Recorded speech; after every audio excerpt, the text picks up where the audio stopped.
Hello everyone, Daniel here from the home of Random Productions 2.0. In today's video, you get the opportunity to finally see the behind the scenes footage of everything that has to do with the thank you presentation for the frontline workers and essential services.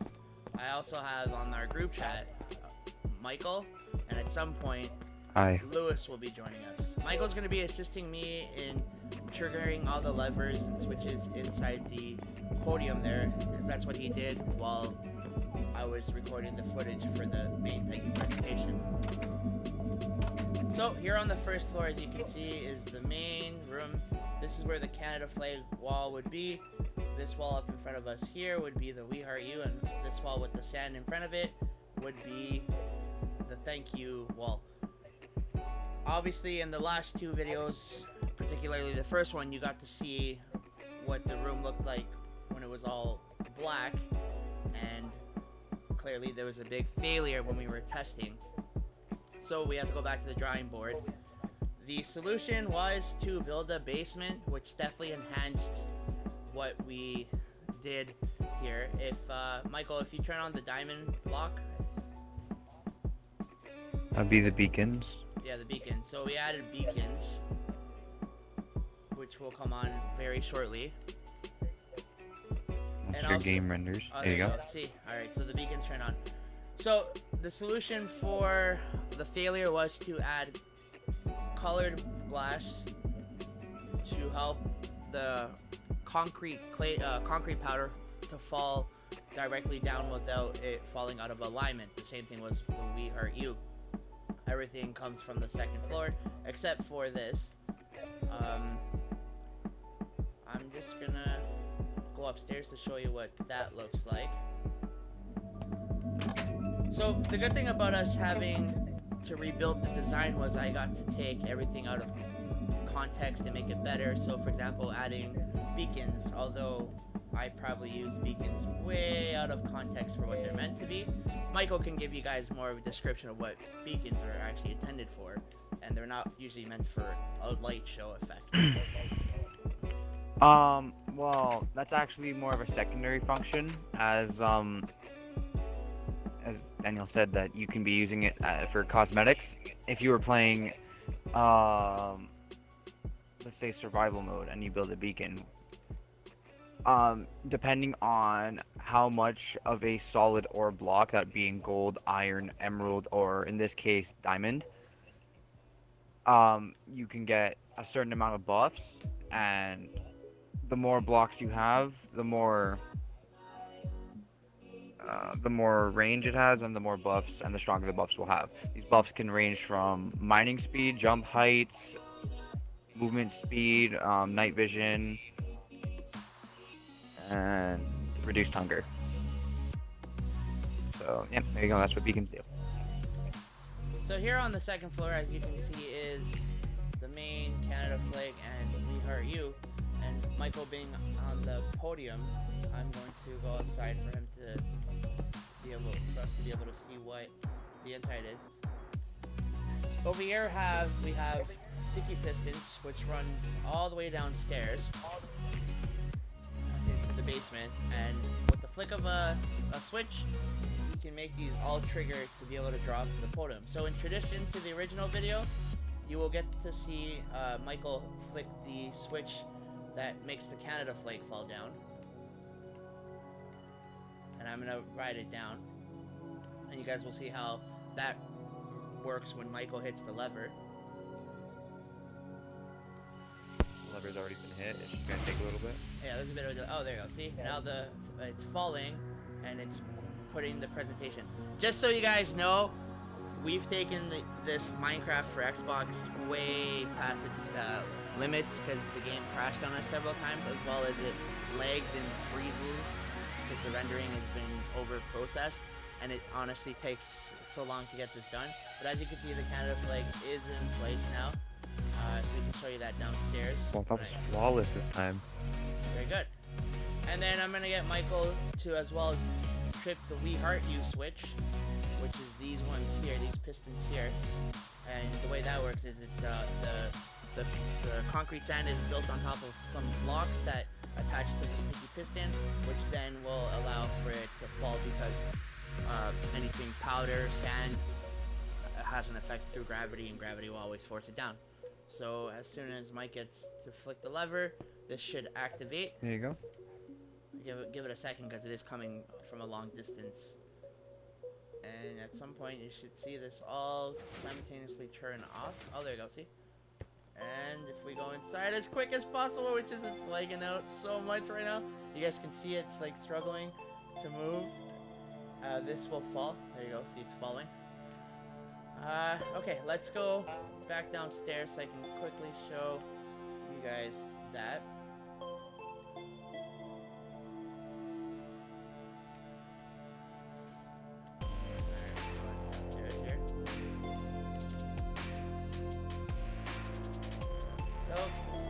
There's the Glowstone Canada flag that you can see on the outside of the building. We're going to go downstairs quickly so we're able to see the work that was done. So, there you go. Oh, a couple of chunks broke on the flag. Well, that's melody.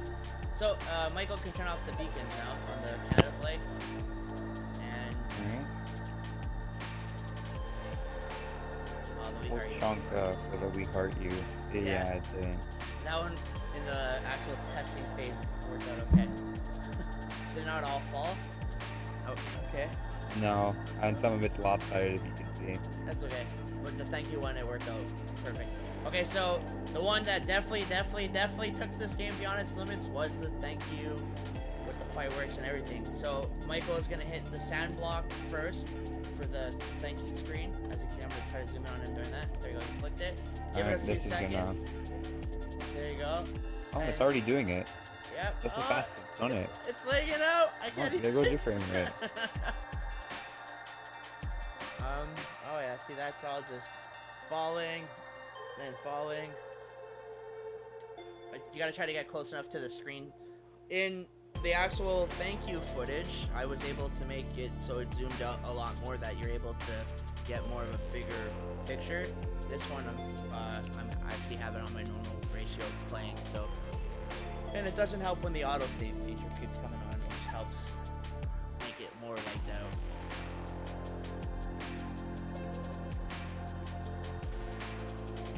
Oh god. Is it lagging on your end, Mike? Yeah, no, it's pretty bad. There's a whole second delay between commands. Did it all fall? Oh, there you go. Is it falling? It's all rendering now. Okay, there you go. The sides are now falling. The biggest piece of the middle is done. It still hasn't even shown up yet on my end. Let me progress to this other side. Oh my goodness, it's so lagged out. The way that this worked out was the sticky pistons are constantly going back and forth with a looping circuit because the pistons were built, the wall was built in front. There you go. See, now it's slowly coming Frame rate is better. There you go. And okay, so the sand has fallen, and Michael has flicked this lever that makes the fireworks go off. Brings down the beacon. Alright, and so the one lever makes the sand fall down. As you can see, the sticky pistons are going back and forth. As well, this is the dispenser that lets the fireworks go. Those are all the flashing lights that simultaneously go with the screen. Also, that heavily takes an effect on the rendering of the gameplay.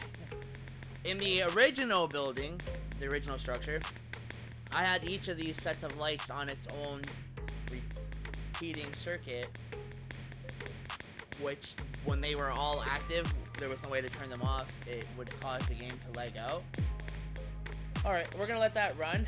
I'm gonna go take you guys to the basement now and show you guys that fun stuff, because the basement was a chore in itself.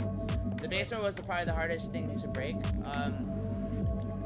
So the way the beacons work is they need diamonds, emeralds, iron, and stuff like that. And what I did is I take a sticky piston and I make a diamond block, sit on top of it, and with the flick of a switch, the piston pushes the block in place and activates the beacon. So, Michael, on the Canada Flake side, if you can do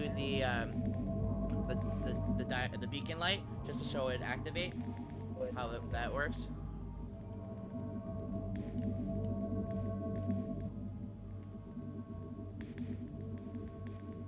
There you go. See, now it's all going. So in a few seconds time, this will all light up. Oh, so you can hear them do that sound effect. And here's all the electrical for the basement. Michael, can you do the We Heart You one for the beacons? And this one's the We Heart You one. Beacons. Beacons are on. Okay, so we're gonna try to see it light up. There you go. See, so you can see it going in a pattern there. And this was tripping. There you go. See, and those beacons will go on. You can hear it. There you go. See.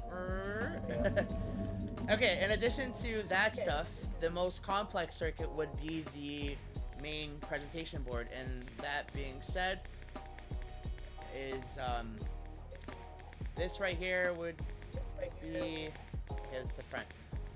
So the power comes from the lever. For the fireworks dispenser is this repeating circuit. So when the switch is off, it will make the redstone and the repeaters work simultaneously to let the fireworks dispensers, which is this above these diamond blocks here, go off and on simultaneously. This right here is the beacon for the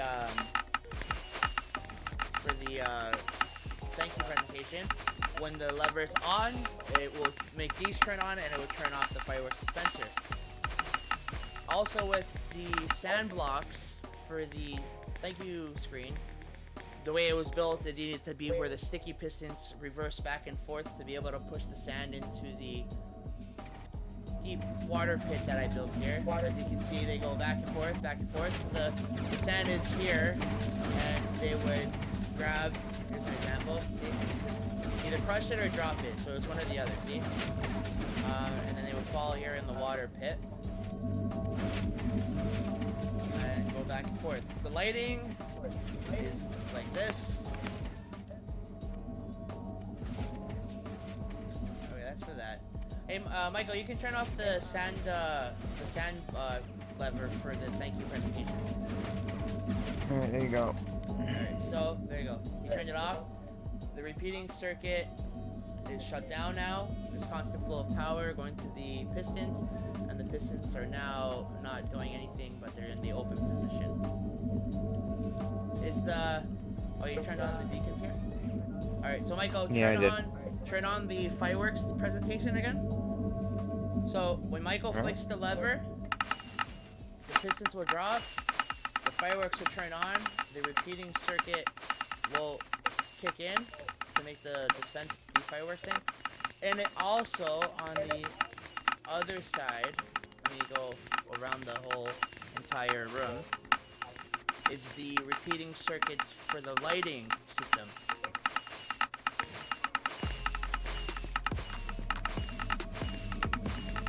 We're gonna just quickly go through so you guys can see the lighting system.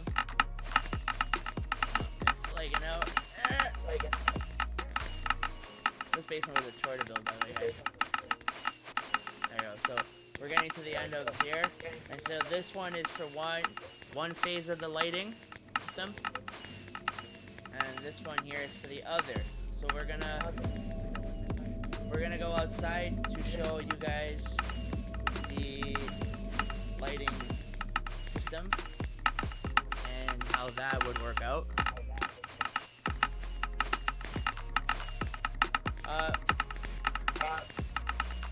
Mike, you can just turn off the fireworks thing for now.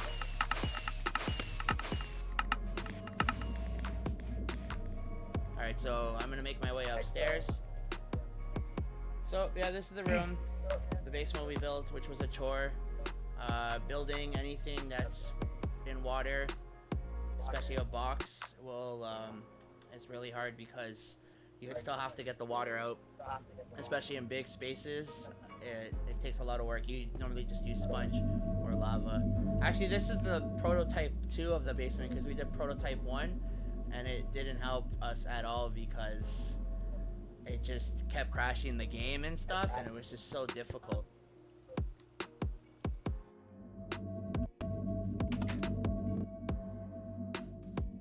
So before I just show you the main electrical room, I'm just gonna show you one last view of the main floor here. Canada flag, we heart you. Thank you, frontline workers and essential services. There's Michael here on the podium, and here's all the levers and things. So Michael, I'm just gonna go inside the cobblestone wall, I'll call it that, aka the main electrical room. Okay. So, we're outside. And we're just gonna quickly show you the main electrical room. Michael, if you can, just turn on the fireworks thing again so they can see the lights turn on. Fireworks are on. There you go, the beacons are off. At some point, this circuit should activate. Lights are already on. Okay, the lights are good. Okay, so that it does take a minute for it to come through. See all this lighting all the circuit that goes for the lighting. This is column 1, and you can use the repeaters to change the pattern if you really wanted to get into that. And then that's that circuit, and then the other side is here. Originally, this had just one row, and it was a repeating looping circuit on its own, and it definitely made the game lag out really bad. And then that's that.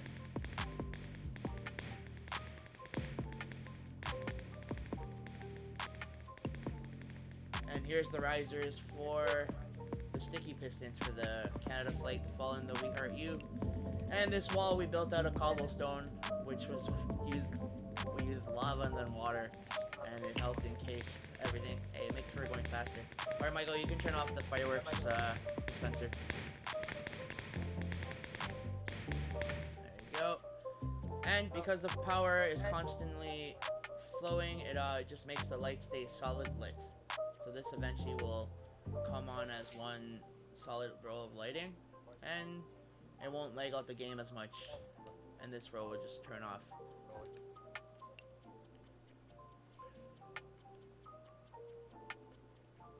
And yeah, so thank you for watching. Feel free to ask if you have any questions on how the builds was, and stay tuned for the next one. Also, at some point, Lewis is going to want to give you a tour of his Frontline Arena, which was built simultaneously with this We Thank You building. Alright, have yourselves a good day. We out! Say bye, Michael. Yes. And just to throw her on the spot, we also have our good friend Jace here. You can just say, bye, Jace. Oh, she's acting quiet. Jason, you're gonna say something? $10 says she's not even at the mic right now. Probably. Alright, well, unfortunately Lewis didn't get to join us, but, you know, it's all fun and games. See you guys. We out.